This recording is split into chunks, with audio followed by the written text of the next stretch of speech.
You know, we use it every single day, but we almost never really think about it. It's an invention that quite literally built our modern world. And yet, for thousands of years, the greatest minds on Earth didn't even have a name for it. Today, we're going to unpack its incredible, absolutely revolutionary story. So, let's just start with a huge question. What do you think is the most powerful invention in all of human history? I mean, your mind probably goes to the wheel, right? Or maybe the printing press, or even the internet. All incredible answers, for sure. But the one we're exploring today is, you could argue, more fundamental than any of them. It's this, the number zero. This little symbol for nothing is the unsung hero of our entire story. And its journey from being this dangerous philosophical idea to becoming the bedrock of our digital reality, well, it's one of the greatest epics in the history of thought. Okay, so to really appreciate our hero, we first have to imagine a world that didn't have it. Let's go back in time to the great civilizations of ancient Rome and Greece. These are people who built empires, they developed staggering philosophies, all without a written symbol for zero. This shows you this really profound disconnect that was going on in the Roman world. For their actual math, their calculations, they used the abacus, which is basically a powerful partible calculator.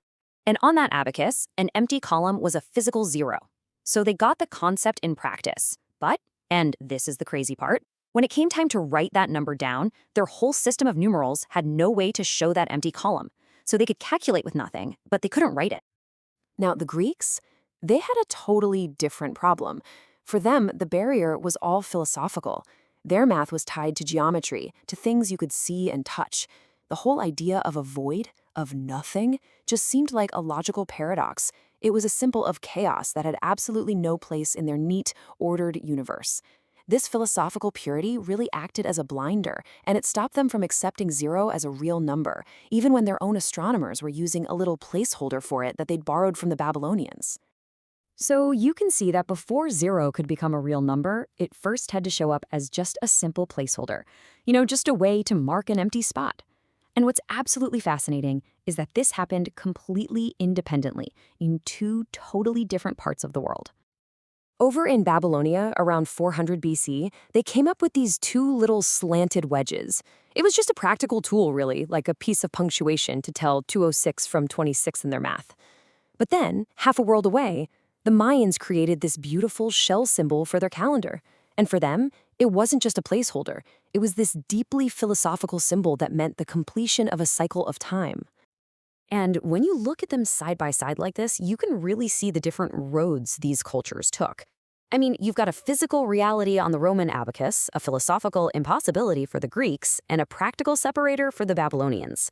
Each one of them had a piece of the puzzle, but nobody had put it all together yet. The idea of a true number for nothing was just not obvious at all. And this brings us to the climax of our story, the revolutionary leap, from just a placeholder to a true number, that happened in ancient India. This is where zero, our hero, was truly born. You see, the secret ingredient was philosophy. Unlike the Greeks, who were terrified of the void, Hindu and Buddhist thought totally embraced it. The concept of shunya, or emptiness, wasn't some scary absence. No, it was a state of potential, the source from which everything is created. This cultural comfort with the idea of nothingness created the absolute perfect intellectual environment for a mathematical zero to just flourish. And we can actually pinpoint the moment. We can nail down its birth as a fully fledged number to the year 628 CE in the work of a brilliant mathematician and astronomer named Brahmagupta. This, right here, was the revolutionary act. Brahmagupta didn't just use zero, he defined it. He gave it rules. He was the very first person to write down explicitly that a number subtracted from itself is zero. He laid out how it works with addition and multiplication. He even bravely tried to figure out division by zero. For the first time in history, zero was being treated like an active participant in mathematics, just like any other number.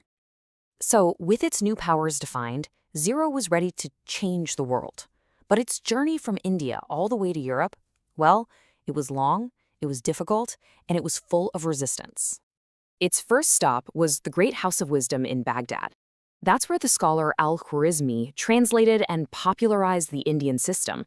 Then, centuries later, in 1202, The Italian mathematician Fibonacci brought it to Europe in his famous book, Liber Abaci. He showed merchants how much easier it made business. But believe me, its victory was far from guaranteed. In fact, its arrival kicked off this centuries-long battle all across Europe. On one side, you had the abacists, the traditionalists, who stuck with their abacus and Roman numerals. And on the other side were the algorists, the innovators, who were championing this new written system that included zero. And the resistance was fierce for a few big reasons. For one, it threatened the jobs of professional calculators. Merchants were also terrified that a 0 could just be easily changed to a 6 or a 9 by a forger. Plus, there was this cultural bias against these infidel numerals that had come through the Arab world. It got so bad that in 1299, the city of Florence actually banned them. It really took the invention of the printing press in the 15th century to finally seal the victory for 0. And once it won, 0 unleashed its true power. It became the keystone of the scientific revolution and, really, our entire modern world. In modern math, 0 is the origin point of the number line, that crucial spot that separates the positive from the negative. It's what we call the additive identity, the anchor of all arithmetic. Think about it. Almost all of algebra comes down to one simple goal: finding out where a function equals 0. And its power grew even more with the invention of calculus. The entire field is built on this amazing concept of the limit, this idea of a value getting closer and closer to 0 without ever quite reaching it. This is what allows us to measure motion and instantaneous change. It's basically the language of modern physics. And this brings us right to its ultimate role in the binary language of our computers. In this world, 0 is one of only 2 digits. It's the off switch to the on of 1. It's the false to the true.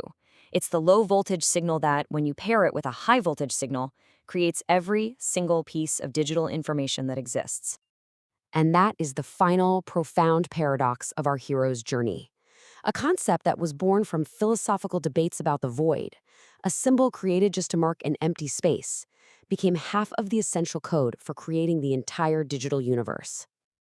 So, when you boil it all down, the story of 0 shows us how the human struggle to understand nothing gave us the tools to build, well, almost everything. And that kind of leaves us with a final question, doesn't it? What other simple, overlooked ideas are out there right now, just waiting to revolutionize the world all over again?